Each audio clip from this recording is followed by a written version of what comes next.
మీ Bible తెరిచి చూపించండి. ఈ లోకంలోనే అతి శ్రేష్టమైన గ్రంథం పరిశుద్ధ గ్రంథం.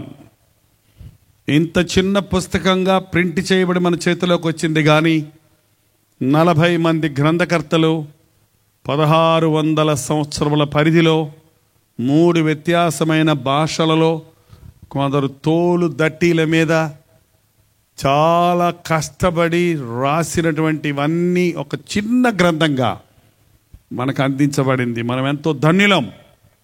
పాత నిబంధన క్రైస్తవులకి, పాత నిబంధన విశ్వాసులకి లేఖనాలు లేవు. కొన్ని గ్రంథాలు మాత్రమే వారికి అందుబాటులో ఉండేవి. ఆది సంఘములో క్రైస్తవులకు కూడా పరిశుద్ధ గ్రంథం సంపూర్ణంగా వారి చేతుల్లో లేదు. ఇవాళ మనం ఎంతో ధన్యులం. మీ బైబిల్ను రోజు చదవండి, ధ్యానించండి, అనుసరించండి.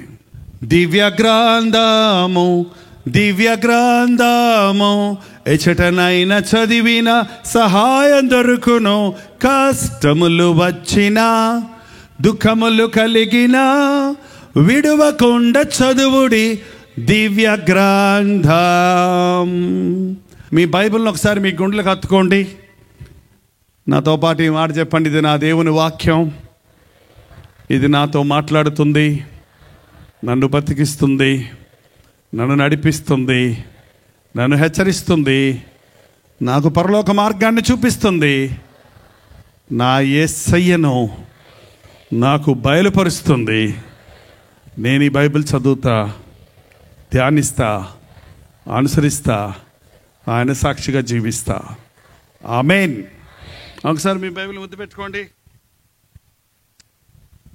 ఓకే.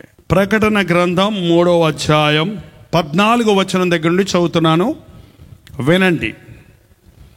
లవొదికయలో ఉన్న సంఘపు దూతకు ఇలాగు వ్రాయబో: ఆమెన్ అనువాడును, నమ్మకమైన సత్య సాక్షియు, దేవుని సృష్టికి ఆదియునై ఉన్నవాడును చెప్పు సంగతులేమనగా, నీ క్రియలు నేను ఎరుగుదును. నీవు చల్లగానైనను వెచ్చగానైనను లేవు. నీవు చల్లగానైనను వెచ్చగానైనను ఉండిన ఎడల మేలు. బైబిల్లో ఉన్న 65 పుస్తకాలు నెరవేరినవి. 66వ పుస్తకమైన ప్రకటన గ్రంథం నెరవేరబోయేది. ప్రకటన గ్రంథాన్ని రాసిన పరిశుద్ధుడైన యోహాను ఎంతగా హింసించబడినప్పటికీ, మసమస కాగుతున్న నూనెలో వేసినప్పటికీ చనిపోలేదు. రాజు విగ్రహానికి మొక్కనందున నానా హింసలు పెట్టాడు యోహానుని ఆ రాజు. ఎంత చిత్రహింసలు చేసినా చావలేదు ఆయన. అందును బట్టి ఆ యోహానును, పండు వృద్ధుడిగా ఉన్న యోహానును పద్మాసు అనే లోయలో పడేసిరండి, నీళ్లు అన్నాహారం లేక చస్తాడు అని తీసుకెళ్ళి అక్కడ పడేశారు. అది ఒక దీవి, చుట్టూ నీళ్లు, మధ్యలో భూమి ఉంటుంది. అలాంటి పద్మాసు దీవిలో ఆయన్ని పడేశారు. నిండు వృద్ధాప్యంలో ఉన్న యోహాను ఆ పద్మాసు లోయలో పస్తులుండి ఉపవాసాలతో ప్రార్థనలో ఉన్నప్పుడు దేవుడు బయలుపరిచిన విషయాలను ఈ ప్రకటన గ్రంథంలో వ్రాసి ఉంచాడు. ఈ ప్రకటన గ్రంథంలో ఉన్న అనేక విషయాలు నెరవేరే కాలం ఆసన్నమైంది. ఈ మొదటి 2 అధ్యాయాల్లో, 2-3 అధ్యాయాల్లో అంచె దినములలో ఉండబోయే 7 సంఘ స్థితిగతులను గురించి వ్రాయబడింది. యేసు ప్రభువే ఈ మాటలు చెప్పి రాయించినట్లు చూస్తున్నాం. ఎఫెసీ సంఘం ప్రేమలో మొదటి ప్రేమను పోగొట్టుకున్న సంఘం. స్ముర్ణ సంఘం శ్రమలు సహించి దరిద్రతలో ఉన్నప్పటికీ శ్రమలు సహించిన సంఘం. అలాగే పెర్గమ సంఘం బాగానే ఉంది, కానీ అందులో బిలాము బోధను అనుసరించిన సంఘం. తుయతైరా సంఘం యెజబేలు బోధను అనుసరించిన సంఘం. సార్దీసు పేరుకు మాత్రం బతికున్నానని చచ్చిన స్థితిలో నిర్జీవంగా ఉన్న సంఘం. ఫిలదెల్ఫియా సువార్తను ప్రకటించే సంఘం. లవొదికయ నులివెచ్చని సంఘం. 7 సంఘాల గురించి ఇప్పుడు చెప్పడం నాకు కుదరదు, కానీ 7వ సంఘం గురించి ఈరోజు దేవుడు మనతో మాట్లాడాలని ఆశిస్తున్నాడు. ఈ సంఘంలోని ప్రత్యేకత ఏంటంటే ఇది నులివెచ్చని సంఘం. ఎలాంటి సంఘం? నులివెచ్చగా ఉందంటే అర్థం ఏంటి? వేడిగా కాఫీ తాగుతాం, చల్లగా కూల్ డ్రింక్ తాగుతాం. అంటండి, వేడిగా ఉండేది తాగుతాం, బాగుంటుంది తినటానికి. చల్లగా ఉన్నది బాగుంటుంది. చల్లారిపోయేది బాగుంటుందా? కాఫీ వేడివేడిగా తెచ్చినప్పుడు ఆయన తాగకుండా అక్కడ పెట్టి కాసేపు అయ్యాక తాగమంటే చల్లారిపోయింది మళ్ళీ తీసిరా అంటాడు ఆయన. చల్లారిపోయిన దాన్ని తాగం మనం, పనికిరాదు, అది బాగోదు. అది ఈ సంఘ పరిస్థితి ఎలాగుందంటే చల్లారిపోయింది. దేవుడు ఈ సంఘంతో అంటున్నాడు, నువ్వు వెచ్చగానైనా లేవు, చల్లగానైనా లేవు. నువ్వు వెచ్చగా ఉన్నా బాగుంటుంది, చల్లగా ఉన్నా బాగుంటుంది, కానీ నువ్వు నులివెచ్చనిగా ఉన్నావు. ఈ రోజున అనేక మంది క్రైస్తవుల సంగతి అలాగే ఉందండి. వెచ్చగా లేరు, చల్లగా లేరు. అంటే అంటే చల్లారిపోయానండి భక్తిలో అని చెప్పేవాళ్ళని చూసారా మీరు? ఎప్పుడైనా విన్నారా? ప్రార్థనలో ఆగిపోయానండి, ఆరిపోయానండి చెప్పేవాళ్ళు విన్నారా? ఒక వ్యక్తి అండి దేవుని ఆశీర్వాదాలు పొందిన కొత్తలో వేడివేడిగా ఉంటాడు, ఉరుకులు పరుగులతో ఉంటాడు, ఆసక్తి కలిగి ఉంటాడు, దేవుని కొరకు ఏదేదో చేయాలని ఆశిస్తూ ఉంటాడు. ఈ లవొదికయ సంఘం దేవుని చేత అధికంగా దీవించబడింది. ఇది చాలా రిచ్ సంఘం, చాలా ధనవంతమైన సంఘం, ఒక అభివృద్ధి పొందిన సంఘం. దేవుడు ఆశీర్వదించినప్పుడు మనం అభివృద్ధి పొందుతాం, ఆశీర్వదించబడతాం, అన్ని విధాల వర్ధిల్లుతాం. మన ఆస్తిపాస్తులు వర్ధిల్లుతాయి, మన ఆరోగ్యం బాగుంటుంది, మన బిడ్డలు వర్ధిల్లుతారు, మనం అన్ని విషయాల్లో గొప్పవారిమవుతాం. గొప్పవారిమైన తర్వాత గొప్పతనాన్ని పట్టుకుని గొప్పగా చేసిన వారిని విడిచిపెట్టేస్తున్నారు. ఈ లవొదికయ పరిస్థితి అదేనండి. ఆ ఊరిలో, ఆ ప్రాంతంలో మంచి శ్రేష్టమైన వస్త్రాలు సిద్ధమవుతాయి, ఇంపోర్ట్ ఎక్స్పోర్ట్. అక్కడ మంచి కాటుక సిద్ధమవుతుంది. కళ్ళకు జబ్బు, ఎటువంటి జబ్బు అయినా బాగు చేయగలిగిన కాటుకలు సిద్ధపరుస్తున్నారు. అక్కడ చాలా డబ్బు ఉంది. కాబట్టి అవన్నీ వచ్చిన తర్వాత ఒక వ్యక్తి యేసు ప్రభు విషయాల్లో చల్లారిపోతున్నారు. నాకు తెలియక అడుగుతాను, మీరు చల్లారిపోయిన క్రైస్తవులా, వేడివేడిగా ఉన్న క్రైస్తవులా?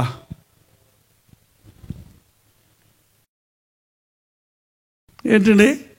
వేడివేడిగా ఉంటే రాత్రి పగళ్ళు ఉపవాసం ఉండి ఇంటి వారందరినీ ప్రభు కొరకు సంపాదించుకునే వరకు దేవుని పాదాలు పట్టుకొని నువ్వు ఆశీర్వదిస్తే కానీ నేను నిన్ను విడిచిపెట్టను అని పట్టుబట్టేటట్టు ఉంటాం. నన్నేం చేయమంటారు? వాళ్ళు మారకపోతే నన్నేం చేయమంటారు అన్న. నువ్వు ఏమైపోయావు అన్నమాట, చల్లారిపోయావు.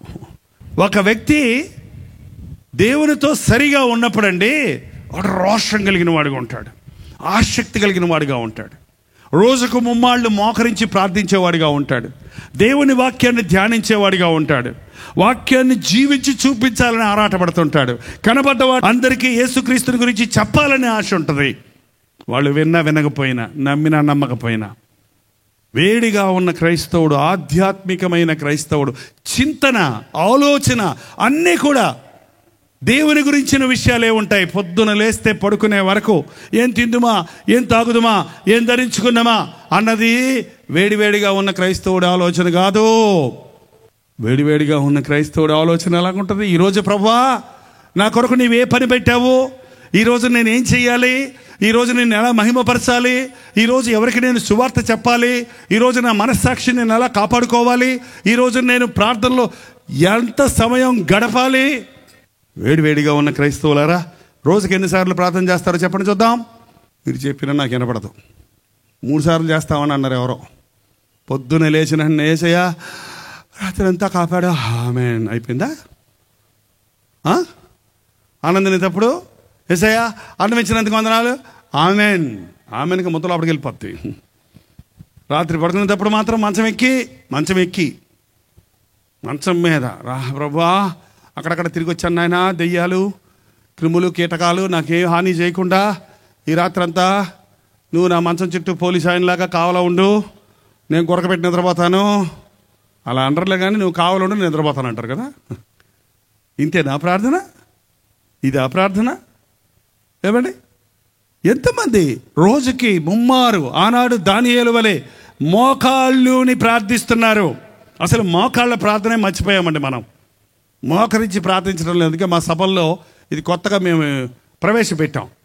ఒక 10 నిమిషాలన్నా 15 నిమిషాలన్నా చెప్పిన మాట అందరూ వినకపోయినా కొందరన్నా మోకాళ్ళ ప్రార్థన నేర్చుకుంటారని. మోకాళ్ళుని యేసుక్రీస్తు లోకంలోనికి వచ్చినప్పుడు మోకాళ్ళుని ప్రార్థించాడు. నా తండ్రి చిత్తము చేయటమే నాకు ఆహారం అన్నాడు. రాత్రి మగళ్ళు ఆత్మలు నశించిన దానిని వెతకి రక్షించడానికి నేను వచ్చానన్నాడు. పాపులను వెతకి మారు మనసులోనికి నడిపించడానికి వచ్చానన్నాడు. అలాంటి ఆతృత, ఆశ లేనివాడు వేడి క్రైస్తవుడు ఎట్లవుతాడు?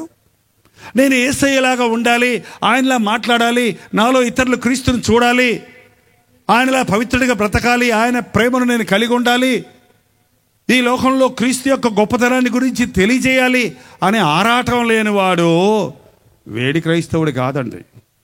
బైబిల్లో ప్రకృతి సంబంధమైన మనుషులు ఉన్నారు, శరీర సంబంధమైన మనుషులు ఉన్నారు, ఆధ్యాత్మిక సంబంధమైన మనుషులు ఉన్నారు. ప్రకృతి సంబంధమైన మనుషులంటే సహజమైన మనుషుడు. సహజమైన మనుషుడికి దేవుని విషయాలు అర్థం కావు. మరి ముఖ్యంగా యేసు ప్రభు శిలువ మరణ పునరుద్ధానాల గురించి చెప్తే ఏమీ అర్థం కాదు. ఇప్పుడు నేను పాపం చేస్తుంటే ఎప్పుడో చచ్చిపోయిన యేసు ప్రభు నా పాపాల కొరకు ఎలా చనిపోయాడయ్యా అని అడుగుతాం. నేను అలాగే అడిగేవాడిని. కాకినాడలో ఒక ఆలయంలో కూర్చొని వాక్యం వింటున్నప్పుడు యేసు ప్రభు నీ పాపముల కొరకు చనిపోయాడు అంటే నేను నా ఫ్రెండ్ పక్కన కూర్చొని గిల్లుకొని నవ్వుకుంటా ఉన్నాం. ఏంద్ర వీళ్ళు ఎవరో డబ్బు పంపిస్తుంటే దొరకారులు బాగా తినేసి కోట్లు వేసుకొని ఎట్లా చెప్తున్నారు, మనం ఎర్రోళ్ళమా? ఎప్పుడో యేసు ప్రభు చచ్చిపోతే ఇప్పుడు మనం పాపం చేస్తుంటే మన కోసం చచ్చిపోయాడు అంటాడు ఏంట్రా? అవును, నశించుచున్న వారికి సిలువను గురించిన సువార్త వెర్రితనము, కానీ రక్షించబడుచున్న మనకది దేవుని శక్తి.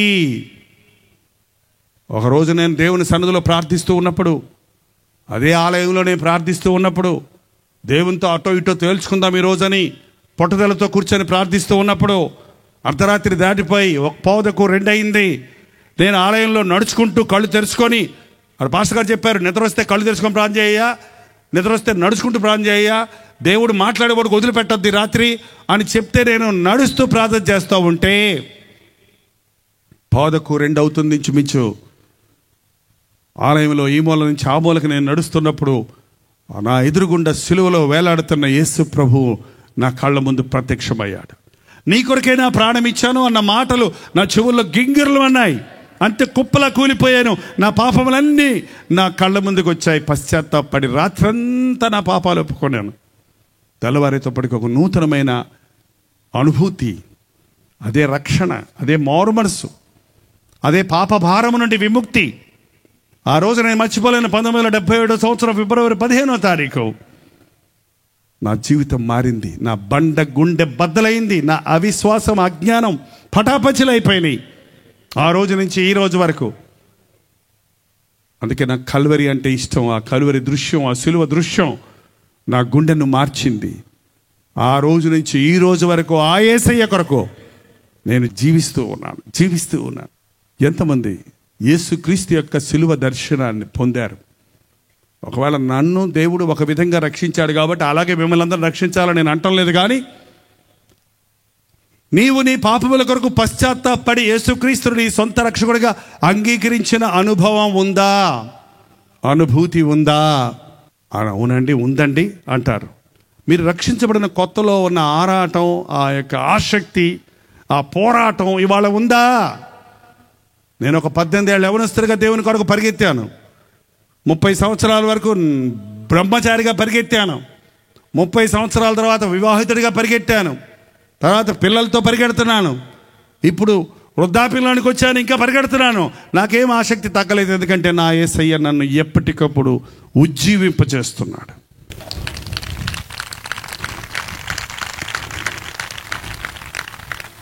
నేను పరిగెడుతుంటే మీరు చప్పట్లు కొడితే మీకేమొస్తుంది? అబ్బా జైపాల్ గారు భలే పరిగెడుతున్నారు, మేము చూస్తా కూర్చుంటాం అట్లా అంటే నాకేమొస్తుంది? ఏంటండి, పౌలన్నాడు, నేను క్రీస్తుని పోలే నడిచినట్లు నేను క్రీస్తుని వెంబడించినట్లు మీరు నన్ను వెంబడించండి. నువ్వెప్పుడు పరిగెడతావు? నీ బిడ్డలు ఎప్పుడు పరిగెడతారు? మీరు పరిగెడుతున్నారా? ప్రకృతి సంబంధమైన మనుషుడికి యేసుక్రీస్తు విషయాలు ఎంత చెప్పినా అర్థం కావండి. చూస్తారంటే చూద్యం చూసినట్టు, వింటారంటే సరదాగా కాలక్షేపంగా. ప్రకృతి సంబంధమైన మనుషుడికి దేవుని కార్యాలు అర్థం కావు. నాకు తెలిసి ఇక్కడ కూర్చున్న వాళ్ళల్లో మీరెవరో ప్రకృతి సంబంధమైన మనుషులుగా లేరు. అంటే ఎప్పుడు సువార్త వినని వారు, యేసుక్రీస్తుని గురించి వినని వారు, అసలు ఏమీ తెలియని వారు కొండ జాతుల్లో ఉంటారండి, కొండ లోయల్లో ఉంటారు. నేను కొండ జాతుల వారి మధ్య కొన్ని రోజులు సేవ చేశాను. వాళ్ళకి రైలు అంటే తెలీదు, బస్ అంటే తెలీదు, ఏమీ తెలీదు, గడియారం అంటే తెలీదు, వాషింగ్ మెషిన్ అసలే తెలీదు, ఏం తెలియదు, వాళ్ళకి ఏమి తెలియదు. ఆ కొండలో ఉంటారు, ఆ యొక్క గొర్రెల మాంసం అది కాల్చుకొని తింటారు, జొన్నలు సజ్జలు వేసుకొని అవి ఉడకబెట్టుకొని తింటారు, అంతేగాని బయట ప్రపంచంలో ఏం తెలియదు. వాళ్ళకి చీర కట్టుకోవడం తెలియదు, వాళ్ళకి వస్త్రాలు లేవు, ఏదో గుడ్డ చుట్టుకుంటారు కావాలంటే మనం ఇస్తే. వాళ్ళు సహజమైన వాళ్ళు. ఒకరోజు అడిగానమ్మా, మీరు ఏ దేవుణ్ణి పూజిస్తారు అని అడిగితే చేయి పెట్టుకొని తీసుకెళ్ళి ఊరు బయటికి అక్కడ ఒక చెట్టు చూపించి ఇక్కడే అని చెప్పి, ఏంటంటే అక్కడ 4 పుల్లలో 4 ఊసలు 2 రాళ్ళు ఉన్నాయి, ఇక్కడే ఇదే మా దేవుడు అని. ఏంటి ఈ దేవుడి పేరు? మా తెలీదు. ఏంటంటే వాళ్ళు సహజమైన వారు. మీకు తెలుసా యేసు దేవుడి పేరేంటి? మీరు ఆరాధించే దేవుని పేరేంటండి? మీరు ఆరాధించే దేవుని పేరేంటో బోల్డ్గా, ధైర్యంగా, గట్టిగా చెప్పండి. ఎవరా యేసయ్య? రాజులకు రాజు, ప్రభువులకు ప్రభువు, సర్వశక్తి సంపన్నుడు, సర్వాధికారి, రక్షణకర్త, విమోచనకర్త. అంతేనా? ఇంకేమనొచ్చా? ఎన్ని పేర్లు ఉన్నాయి కదా దేవునికి. అనంతమైన దేవుడు. ఇంత గొప్ప ప్రభువుని ఆరాధించే మనం ఎంత హుషారుగా ఉండాలండి, ఎంత ఆసక్తిగా ఉండాలి, ఎంత వేడిగా ఉండాలి, ఎంత రోషం కలిగి ఉండాలి. రోషం అంటే కోపం కాదండోయ్, కోపం వేరు, రోషం వేరు. దేవుని కొరకు ఆసక్తి కలిగి ఉన్నాను నేను అని ఎంతమందిని చెప్పగలవు? లోకంలో ఉన్న వారికి చాలామందికి దేవుని గురించి తెలియదు, యేసుక్రీస్తు గొప్పతనం తెలియదు, మరణించిన తర్వాత ఉన్న నరకాన్ని, పరలోకముని గురించి వారికి తెలియదు. ప్రకృతి సంబంధమైన మనుషులకి దేవుని కార్యాలు అర్థం కావు. కొరింథీయులకు రాసిన పత్రికలో ఉంది. రెండవది, శరీర సంబంధమైన మనుషులు. శరీర సంబంధమైన మనుషులంటే దేవుడు కావాలి, దెయ్యము కావాలి, లోకము కావాలి, దేవుడు కావాలి. భక్తి అంటే కొంచెంసేపు ఆచరించి పక్కన పెట్టి మన ఇష్టం వచ్చినట్టు బతకడం భక్తి అంటారు. నిజమా? ఇలా చర్చిలో ఎవరైనా, మీటింగ్లో ఎవరైనా మాట్లాడుకో, పాస్టర్ గారు అంటున్నారు, ఇంటికి వెళ్ళాక చెప్పు అని ఎవరైనా అన్నారనుకోండి, వాళ్ళు శరీర సంబంధమైన వాళ్ళ, ఆత్మ సంబంధమైన వాళ్ళ? ఏంటండి, మీరు గదులలో చెవులలో చెప్పుకున్నది మిద్దెల మీద ప్రకటించబడుతుంది. రహస్యమైనదేదియు బయలుపడక మానదు అన్న దేవుని వాక్యం తెలిసినవాడు మనుషులకు భయపడి గుసగుసలాడడు. ఎక్కడొక మాట అక్కడొక మాట చెప్పడం. మరి ఎంతమంది ఈ రోజున చర్చిలో ఒక పేరు, డ్యూటీలో ఇంకో పేరు. అసలు కొంతమందికి మీరు పనిచేసే స్థలంలో మీరు క్రైస్తవులని వాళ్ళకి తెలియదు. మీరు వేడి క్రైస్తవులా, చల్లారిపోయిన క్రైస్తవులా, అటు ఇటు కాకుండా లూక్వామ్ చల్లారిపోయిన క్రైస్తవులా, లేకపోతే మంచి ఆధ్యాత్మిక పరిపక్వత కలిగిన వారా? చెప్పండి. మాట్లాడతాం లేదు. తేలిగుట్టిన దొంగ అంటే మాట్లాడటండి. లోకపు మనుషులతో నీ స్నేహం ఏంటి? చల్లారిపోయి ఉన్నావు, నులివెచ్చని స్థితిలో ఉన్నావు. మందిరంలోనికి వచ్చినప్పుడు వేడవుతున్నావు. మైక్రోవేనా అందులో పెట్టి నొక్కితే అదేమవుద్ది, వేడవుద్ది. ఆ వేడి తీసుకొచ్చి బల్ల మీద పెట్టేదాకా ఉంటుందా? చల్లారిపోద్ది. మళ్ళీ ఒక్కోసారి పైన వేడవుద్ది, ఇట్ట ఓపెన్ చేస్తే లోపల చల్లగానే ఉంటుంది. మళ్ళీ ఎందుకు పనికిరాదు అది? ఈ రోజున క్రైస్తవులు అలాగే ఉన్నారు. చర్చి మైక్రోవేవ్ లాగా ఉంది. ఇప్పుడు చర్చిలో కూర్చుంటే వేడిగా ఉంటారు. చర్చిలో మీటింగ్లో కూర్చున్నప్పుడు వేడి. ఇప్పుడు దేవుడి కోసం ప్రాణం ఇవ్వటారు కదా, చిత్తమే అంటారు అనమాట. అవునేసయ్యా ఈ రోజు నుంచి నీ కొరకే అంటారు అనమాట. ఆమె అనగానే అక్కడ గుమ్మం దగ్గరే గొడవ. ఏంటంటే ఇంటికి వెళ్ళిందే టపాలు వేసి రాస్తారు, గందరగోళం చేస్తారు. జాగ్రత్త. ఇలాంటి సభల నుంచి వెళ్ళేటప్పుడు అండి సైతాన్ని మనల్ని లొంగదీయటానికి, పౌడు చేయటానికి ఎక్కడో చాట బొడ్డుకు మసిరాసి కూర్చున్నాడు అంటారు చూసారా, అట్లాగా ఏదో ఒక తగాదా తీసుకురావడానికి, ఎవరి ద్వారాను తీసుకురావడానికి ఆశిస్తాడు. నీవు అప్పుడే దేవుని శక్తిని, దేవుని ప్రేమను, దేవుని శాంతమును నీ జీవితంలో చూపించాల్సి ఉంది. ఈ భూలోకమంతా ఇది వ్యభిచార తరం అని చెప్పాడు దేవుడు. ఎక్కడ చూసిరా భయంకరమైన అపవిత్రత. రోజుకి ఎంతమంది మానభంగాలు జరుగుతున్నాయి, ఎన్ని చట్టాలు తీసుకొచ్చినప్పటికీ ఎక్కడా పాపాన్ని ఆపలేకపోతున్నాడు కదా. కారణం ఈ లోకం చెడిపోయింది. చెడిపోయిన ఈ లోకంలో నువ్వు నేను అగ్నిలాగా మండాలని, వక్రజనం మధ్య జ్యోతిలాగా ప్రకాశించాలని దేవుడు కోరుకుంటూ ఉన్నాడు. ప్రతి ఒక్కరూ కళ్ళు మూసుకొని ప్రార్థన చేయబోతున్నాం. ఈ ప్రార్థనా సమయంలో పరిశుద్ధాత్ముడు ఒక అద్భుతమైన కార్యాన్ని నీ అంతరంగంలో చేయడానికి సిద్ధంగా ఉన్నాడు. నీ స్థితిని నీకు జ్ఞాపకం చేసి, నీవు ఏ రీతిగా దేవుని దృష్టిలో ఉన్నావో నిన్ను నీవు ఎరుగునట్లుగా నిన్ను సర్వసత్యములోనికి నడిపించుటకు పరిశుద్ధాత్ముడు మన మధ్య సంచరిస్తూ ఉన్నాడు. నిన్ను ఇంకా సహించుకుంటూ, ఓర్చుకుంటూ, నిన్ను వెచ్చగా చేయాలని, నిన్ను వేడిగా చేయాలని, నిన్ను దేవుని కొరకు ప్రకాశించువాడిగా చేయాలని, ప్రజ్వలించువాడిగా చేయాలని దేవుడు కోరుతున్నాడు. ప్రార్థన. పరిశుద్ధుడా, ప్రేమగల తండ్రి, ఒక్కసారి మమ్మల్ని చూడయ్యా. ఏ గుండెల్లో నుంచి ఏ మూలికి వినపడుతుందో చూడయ్యా, ఏ రోదన వినపడుతుందో చూడయ్యా. ఎన్నోసార్లు నీ మాటలు వింటూ, నీ బిడ్డను చెప్పుకుంటూ సాతానుకు లోబడిపోయిన వారిని చూడయ్యా. ఇక్కడి నుంచి నేను నీ కోసం బ్రతుకుతాను అని నీకు మొర్ర పెట్టుకుంటున్న వారిని, అప్పగించుకుంటున్న వారిని చూడు నాయనా. ఎంతకాలం మమ్మల్ని మేము మోసగించుకొని, మేము బాగానే ఉన్నాములే అనుకుని నష్టపోతున్నామే.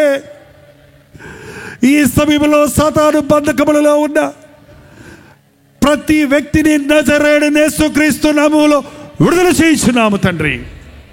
త్రాగుడనే దురభ్యాసానికి బానిసై బయటపడలేక, విముక్తి చెందలేక విసిగిపోయిన వారిని నజరేయుడైన యేసుక్రీస్తు నామములో విడుదల చేయించున్నాము తండ్రి.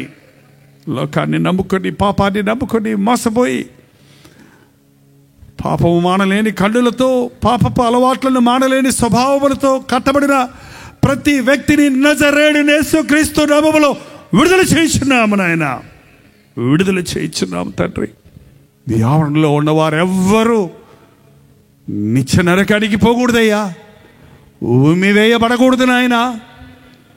ప్రతి ఒక్కరూ నీ పాదాలు పట్టుకొని నీవిచ్చే నూతన జీవితాన్ని కలిగి ఈ లోకంలో నీ సాక్షులుగా, వక్రజనం మధ్య జ్యోతులుగా ప్రకాశించుటకు సహాయం చేయి తండ్రి.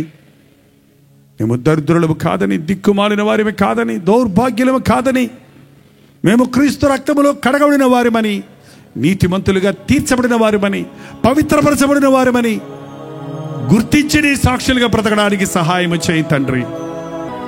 యేసు క్రీస్తు నామములో అడుగుచున్నాము తండ్రి. మన తండ్రి అయిన దేవుని యొక్క ప్రేమయు, కుమారుడైన క్రీస్తు యొక్క కృపయు, ఆదరణకర్త అయిన పరిశుద్ధాత్మ యొక్క సహవాసమును కూడి వచ్చిన మనందరికీ ఇప్పుడును సదాకాలమును తోడై ఉండును గాక. ఆమేన్, ఆమేన్, ఆమేన్. హల్లెలూయా. విజయవాడ పరిసర ప్రాంతాల్లో ఉన్న వారికి శుభవార్త.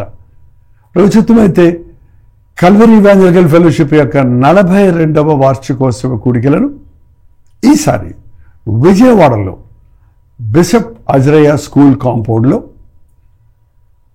జనవరి 13, 14, 15 తారీఖుల్లో ఏర్పాటు చేస్తున్నాం.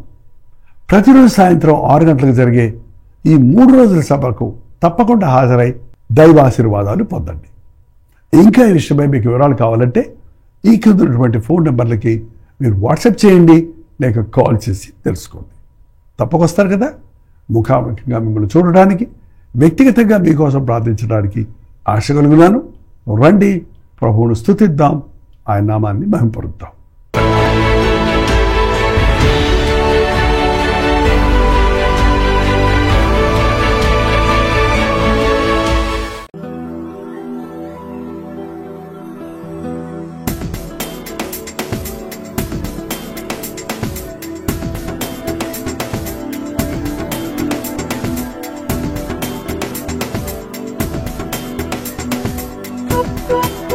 Thank you.